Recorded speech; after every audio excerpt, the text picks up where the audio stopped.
Before the story begins, take a second. If you enjoy high-stakes sci-fi and humanity moments that flip the galaxy on its head, hit like, subscribe, and let me know in the comments what you think the Predator's roar really means. Your support keeps stories like this alive. Now listen closely. The first time the roar echoed through Council space, 12 civilizations went quiet in less than a heartbeat. Commander Elias Ward stood at the rear of the observation chamber, arms folded, eyes fixed on the holographic map as entire star systems flickered from stable blue to dead black. Around him, Council delegates either recoiled or stiffened in primal fear, their species instincts screaming louder than logic ever could. The sound played again. It wasn't loud in the traditional sense. It bypassed air and hull alike, bleeding directly into the nervous system. Even through the dampening fields, Ward felt it crawl along his spine, ancient and immense, like being stared down by a storm that knew your name. Several delegates collapsed. One avian envoy shrieked, feathers shedding in panic. An insectoid translator spasmed as its neural lattice overloaded, dropping lifelessly from its cradle. Automated defenses across the chamber flickered and failed, screens dissolving into static. The roar ended. Silence followed, heavy and absolute. High Arbiter Xweldich rose from his elevated dais, mandibles clicking in tightly controlled fury. His chitinous frame loomed beneath the hovering council sigil. "Let the record show," he said, voice layered with synthetic stabilizers, "that the devourer of epics has roared again. 3 council-protected systems are confirmed sterile. No survivors. No anomalies. Only extinction." A ripple of terror rippled outward, species after species reliving inherited nightmares. The roar had ended empires older than recorded history. It was the sound of inevitability. Of endings that could not be bargained with. Ward shifted his weight, glancing sideways at the only other human in the chamber. Dr. Aaron Hale hadn't moved since the first playback. His expression was unreadable, brows knit not in fear but concentration. One hand hovered near the console embedded in his chair, fingers twitching as if resisting the urge to reach out. Xweldith's gaze finally landed on the human delegation. "You are newly admitted to this council," he said. "It would be wise to understand the gravity of what you witness." Ward inclined his head respectfully. "We understand death, Arbiter." Murmurs spread. Some delegates bristled at the calm tone. Others leaned back unsettled. Humans were supposed to be fragile. Short-lived. Loud but insignificant. "Then you understand," Xweldich continued, "that when the roar is heard, annihilation follows. Every species that failed to flee or strike first has been wiped from existence." "That assumption," Hale said quietly, "may be the problem." The chamber froze. Xweldith's compound eyes narrowed. "Explain." Hale finally looked up. His pupils were dilated, not from terror, but overstimulation. "How many recordings exist of the roar before first contact?" "Thousands," Xweldith snapped. "Across epochs." "And how many," Hale pressed, "were analyzed beyond weapon potential and threat assessment?" The silence this time was different. Ward felt it then, the subtle shift in the room. Curiosity edged out panic, if only slightly. Dangerous territory. The galaxy did not like questions where certainty had hardened into doctrine. Xweldith gestured sharply. "State your anomaly." Ward stepped forward before Hale could speak again. "Humans evolved alongside predators," he said evenly. "Creatures that could kill us faster than we could comprehend." Sound mattered. A roar wasn't always an attack. A reptilian envoy hissed in disbelief. "You suggest this thing warns you?" Ward held their gaze. "I suggest that no apex predator wastes energy killing unnecessarily. Sound is communication. Sometimes it says, 'I am here.' Sometimes it says, 'Do not come closer.'" Xweldich slammed a clawed limb against the dais. "Blasphemy born of ignorance. Entire civilizations burned because they hesitated." "No," Hale said, his voice firmer now. "They burned because they mistook fear for understanding." He activated his console with shaking fingers. The roar played again but altered, slowed, frequencies isolated, patterns bare. The same sound, stripped of its terror, revealed structure.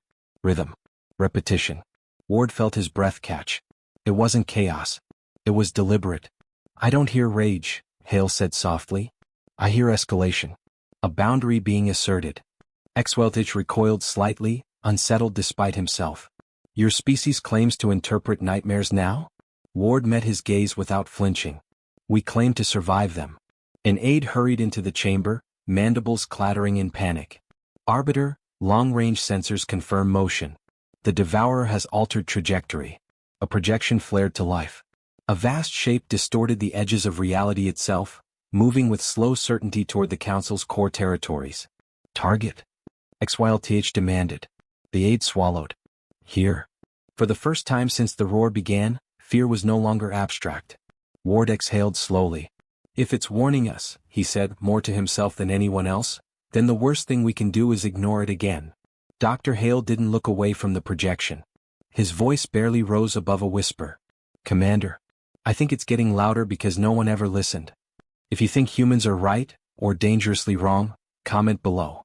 The next part decides whether the galaxy prepares its weapons, or finally learns to hear.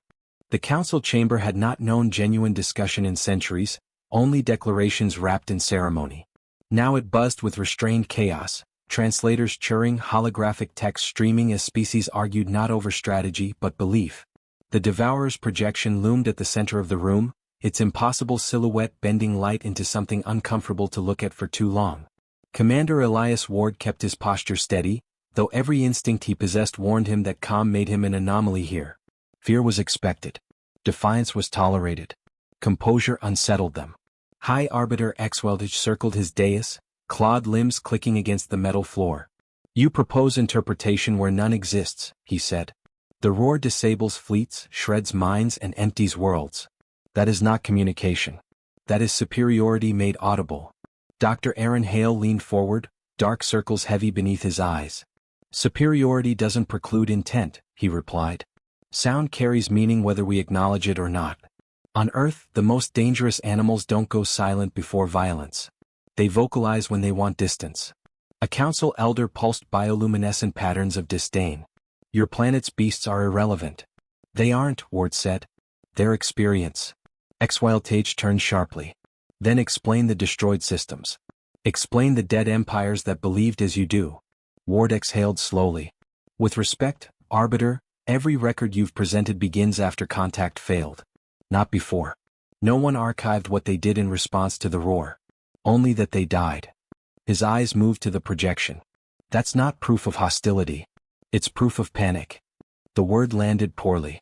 Several delegates bristled, defensive instincts flaring. Panic was a failure none wished to claim. Hale activated another analytical layer, isolating neural impact harmonics tied to the roar. The signal overwhelms certain species' nervous systems, he said. That doesn't mean it's designed to kill. It means it's unconcerned with comfort. Earth has calls that shatter prey herds without a single physical strike. The intent is dispersal, not slaughter. So you suggest, XYLTH said coldly, that extinction was collateral? I suggest, Hale answered, that no one ever tried not advancing. The chamber fell into uneasy stillness. Ward felt it too, the silence before resistance calcified. He chose his next words carefully. Our history is filled with warnings misread as threats. Storm sirens. Evacuation calls. Even the growl of a guard animal. The sound isn't the danger. Ignoring it is. XYLTH's mandibles tightened. Speculation. Testable speculation, Hale said. Allow us full-spectrum access to pre-contact roar recordings. Not weapons data. Behavioral data. Pattern evolution. Pauses. A murmur rolled through the delegates. Sharing raw data meant conceding ignorance, something few elder species were willing to do. XYLTH hesitated, then gestured sharply. Data streams redirected. Hale's eyes widened as waveforms bloomed across his console, complex and layered, more refined than anything he had expected. There, he breathed. Do you see that? Explain it plainly, XYLTH demanded. It's escalating by stages, Hale said. Not volume. Complexity. The more it's ignored, the more parameters it adds. Like increasing urgency. Ward stared at the patterns, unease coiling in his chest. It's not roaring because it wants to attack, he said. It's roaring because it expected us to stop. And when we didn't? XYLTH asked. Then it enforced distance the only way it knows how, Hale replied. The aide from before rushed in again, panic bleeding through trained composure. Arbiter, sensor update. The Devourer has not altered speed, but it has adjusted its path. It's aligning. With our defenses? A delegate demanded. No, the aide said. With our expansion corridors. The same ones destroyed systems were built around. Ward's jaw tightened. It's guarding something. Xwald's gaze snapped back to the human. You grow bolder with conjecture. No, Ward said quietly. We're running out of assumptions. An emergency projection flared, showing colonial routes shutting down as reality distortion intensified along the Devourer's projected course. Trade would halt. Evacuations would fail. Panic would spread. Council members began demanding military response. Mobilize the armadas. Strike before it reaches the core. Erase it or be erased. The clamor rose, drowning nuance in desperation. Hale stood abruptly. The sound cut through the chamber sharper than any gavel. If you attack it, he said, voice strained but clear, you will confirm every reason it has to escalate. Xwelch stared him down. And if you are wrong, Doctor, your delay will cost trillions. Hale swallowed then nodded. Yes. Ward turned to him sharply. Aaron. I know, Hale said without looking at him. I know exactly what I'm risking. Xwelch extended a clawed limb, signaling for silence. His voice lowered, dangerous. The council will not gamble on human intuition. He turned to the gathered delegates. Prepare the extermination fleets. The decree echoed like an execution sentence. Ward felt something cold settle in his chest. He looked back at the projection of the Devourer, at the slow, deliberate movement that now seemed almost patient. Then you're about to make the same mistake everyone else did, he said. Xwelch ignored him. As security systems reactivated and armed vessels began aligning beyond the chamber, Hale leaned closer to Ward, his voice barely a breath. If we're right, he said, we may be the only ones who can prove it. Ward didn't hesitate. Then we won't wait for permission. Above them, unseen by those already reaching for weapons, the roar echoed again, not louder but closer, as if the universe itself was leaning in to see whether this time, someone would finally listen. The armadas left orbit in disciplined silence, thousands of vessels fanning out like a blade drawn across the dark.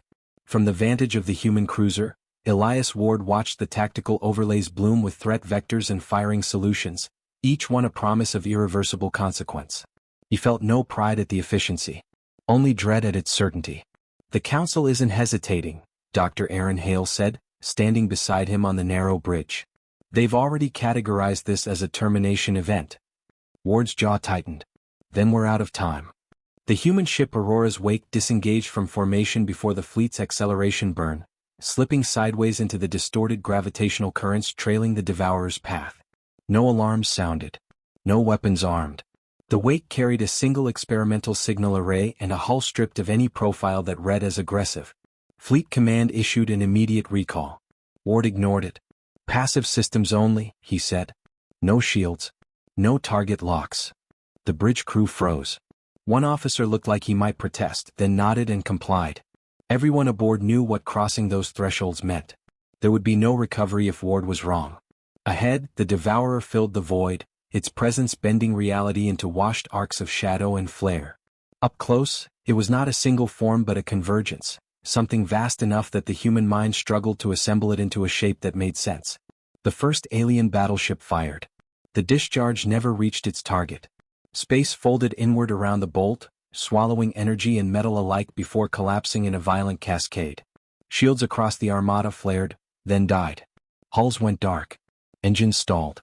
Entire command nets collapsed under a pressure that wasn't force but proximity. The roar followed.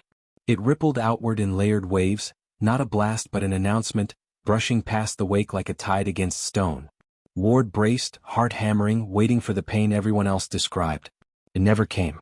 Commander, a sensor officer whispered, the wake is unaffected. The alien fleet wasn't so fortunate.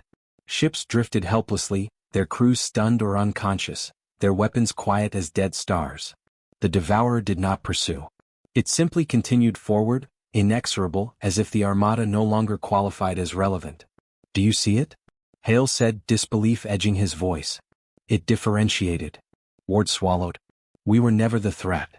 The wake crossed the boundary that no ship had survived before. Space trembled. Warning klaxons stayed silent by design, systems refusing to interpret what they could not quantify. Hale's hands flew over the console. Broadcasting now, he said. Low amplitude. Mirroring cadence. No assertion patterns. The first response was silence. Then the roar changed.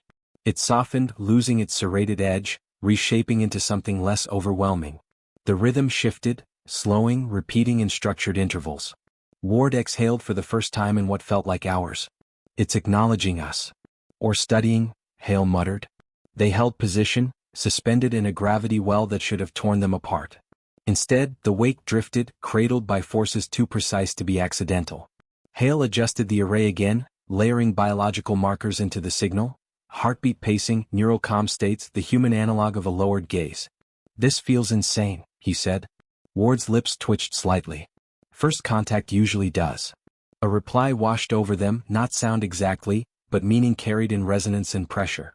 The bridge lighting dimmed as systems struggled to translate what had no language. Images bled through the feed, collapsed corridors of spacetime, stars gutting themselves into nothing, civilizations expanding too fast, tearing foundations they never knew existed. Hale's breath hitched. It's not hunting, he whispered. It's containing. The roar reshaped again, frequency stacking into something almost conversational. Hale's console began mapping patterns, probabilities cascading into provisional symbols. Ward leaned closer as understanding coalesced. It isn't attacking worlds, he said slowly. It's erasing access. To unstable regions, Hale finished.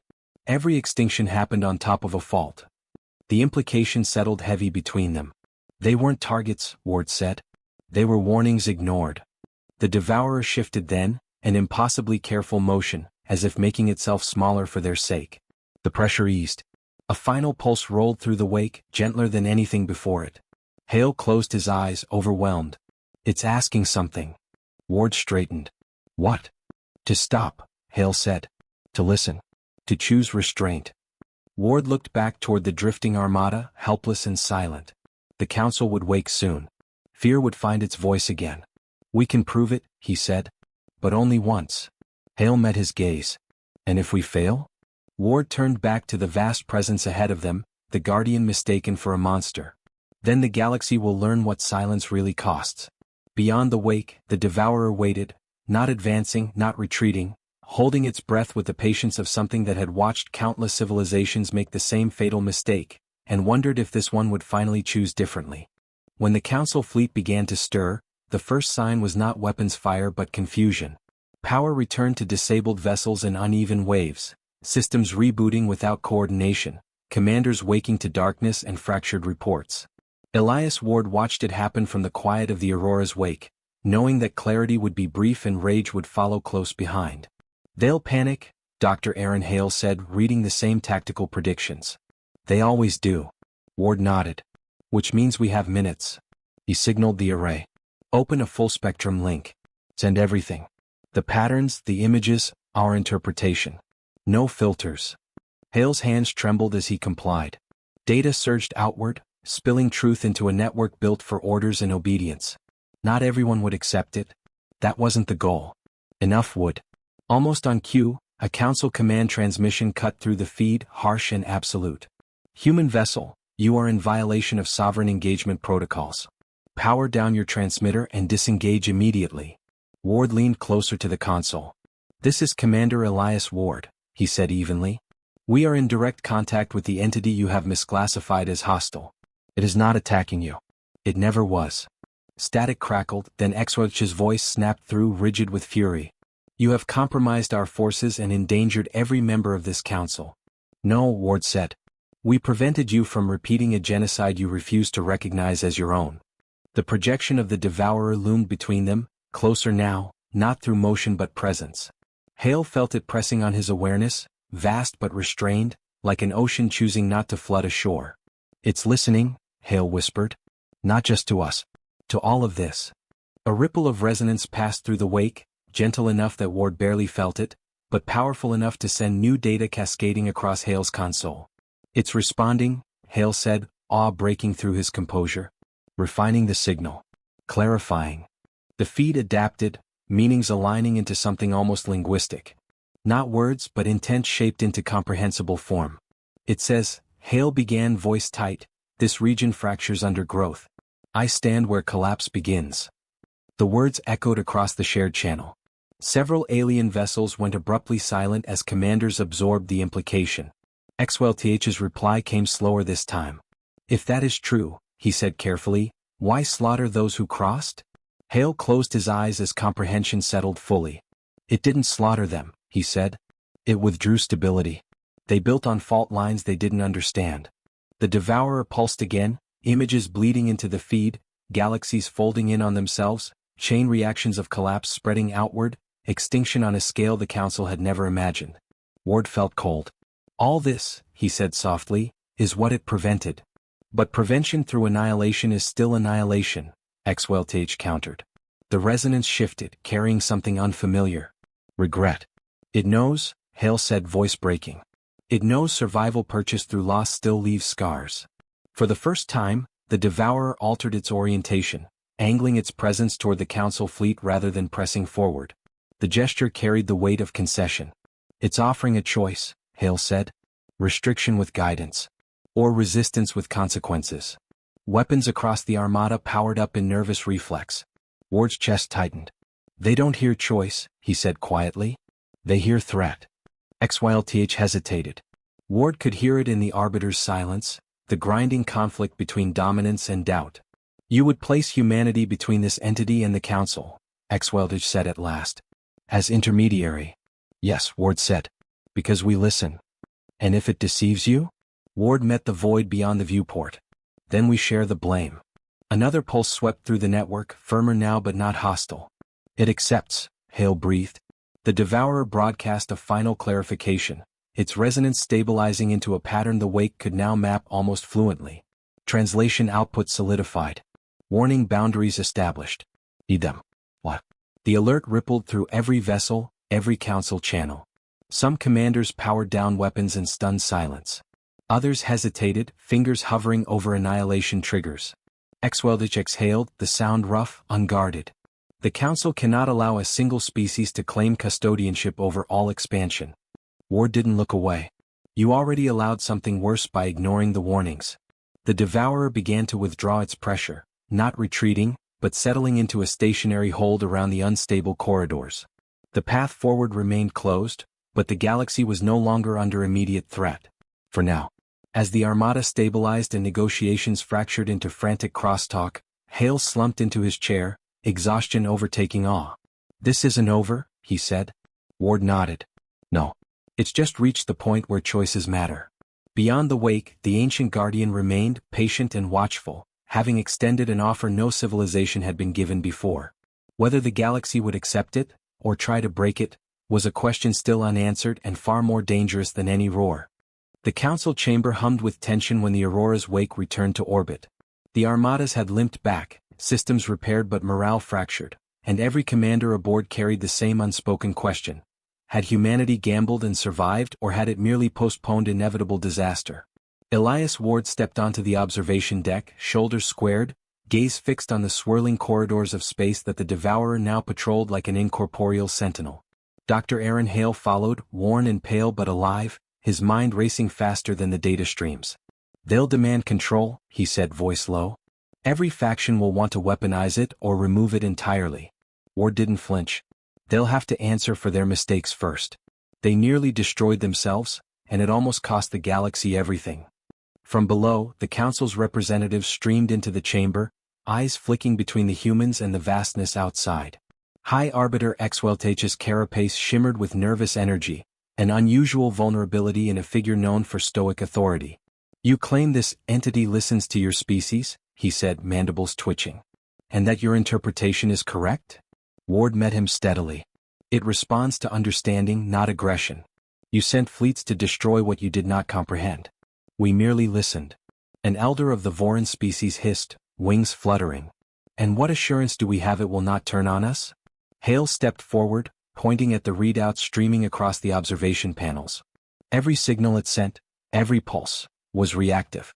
It does not act preemptively. Its role is containment, preservation, not destruction. It safeguards the corridors where civilizations expand too quickly. Humans are the first species it has recognized as capable of comprehension. Murmurs rippled through the chamber, some skeptical, others cautiously awed. The silence stretched, punctuated only by the faint, rhythmic resonance still echoing faintly from the Devourer. Xwelth's gaze sharpened. You propose we relinquish control. That we allow one species to serve as intermediary between the Council and this being. Ward's eyes narrowed. We don't serve it. We negotiate with it. We interpret its warnings. Nothing more.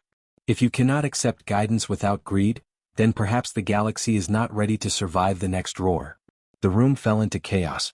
Delegates shouted over one another, some arguing protocol, others citing tradition. Ward and Hale remained calm, a silent anchor amid rising hysteria. Then a tremor passed through space, faint at first, then growing. The Aurora's wake vibrated gently, systems aligning themselves as a new pulse rolled across the void. Hale's eyes widened. It's speaking again, he whispered almost reverently. Ward leaned toward the console.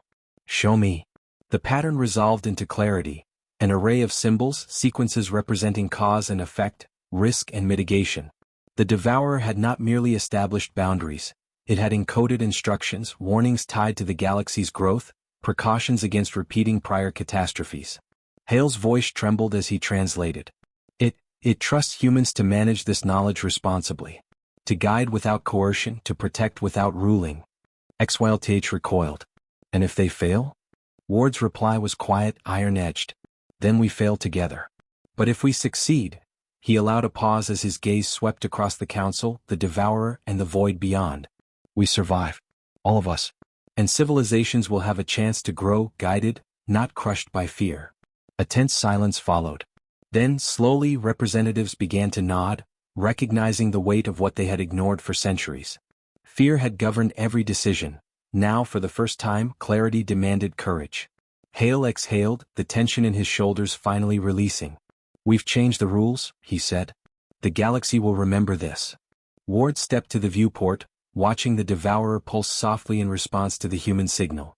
The resonance was no longer threatening but deliberate, rhythmic, almost approving. Somewhere in that vast intelligence, recognition existed.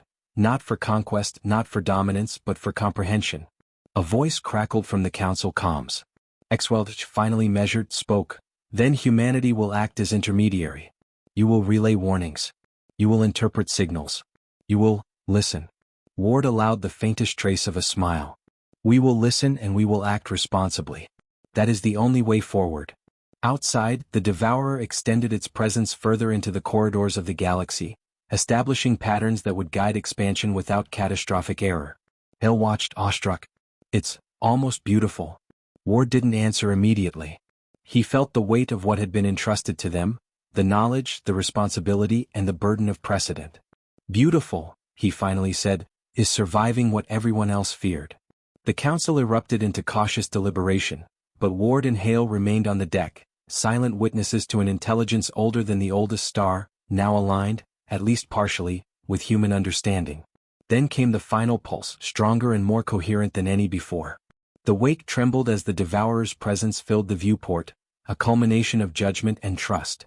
Hale's console read the message almost immediately. Warning understood. Cooperation established. Future at risk if ignorance returns. Ward exhaled, a long breath carrying relief, pride, and anticipation. Every species feared its roar, he said, voice steady, resonant. Humans knew it as a warning. And warnings are meant to save lives. The Devourer's form shimmered one last time before receding into the corridors it safeguarded, leaving behind a galaxy forever changed. Civilizations would rebuild, fleets would reassemble, and debate would continue, but now guided by understanding rather than fear. Hale looked at Ward, exhaustion and exhilaration mingling. We've done it, he whispered. Ward's gaze returned to the void. No, he said. We've only just begun. Outside, stars gleamed against the darkness, indifferent yet witness to the moment when humanity had not only survived but proven itself capable of reasoning with the universe's deadliest predator, turning dread into dialogue and death into comprehension. The galaxy's pulse had changed, and for the first time humanity had set its own cadence.